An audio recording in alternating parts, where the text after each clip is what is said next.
بسیار سالها ز سر خاک ما رود، کین آب چشمه آید و باد صبا رود. این 5 روز مهلت ایام آدمی، بر خاک دیگران به تکبر چرا رود؟ ای دوست بر جنازه دشمن چو بگذری شادی مکن، که بر تو همین ماجرا رود. دامن کشان که می رود امروز بر زمین، فردا غبار کالبدش در هوا رود. خاکت در استخوان رود ای نفس شوخ چشم، مانند سرمدان که در او توتیا رود.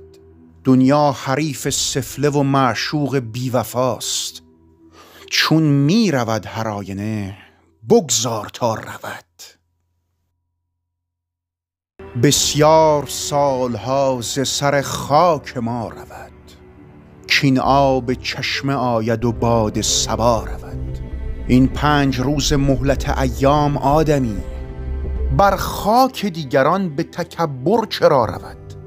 ای دوست بر جنازه دشمن چو بگذری شادی مکن، که بر تو همین ماجرا رود. دامن کشان که می رود امروز بر زمین، فردا غبار کالبدش در هوا رود.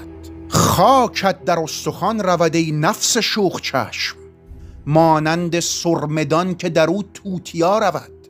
دنیا حریف سفله و معشوق بیوفاست، چون می رود هر آینه بگذار تا رود. بسیار سالها ز سر خاک ما رود، کین آب چشمه آید و باد صبا رود.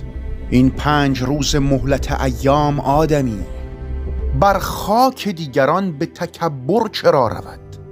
ای دوست بر جنازه دشمن چو بگذری شادی مکن، که بر تو همین ماجرا رود. دامن کشان که می رود امروز بر زمین، فردا غبار کالبدش در هوا رود. خاکت در استخوان رود ای نفس شوخ چشم، مانند سرمدان که در او توتیا رود.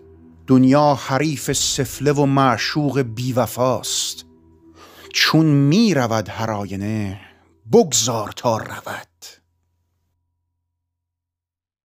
بسیار سالها ز سر خاک ما رود، کین آب چشمه آید و باد صبا رود.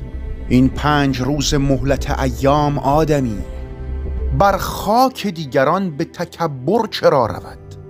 ای دوست بر جنازه دشمن چو بگذری شادی مکن.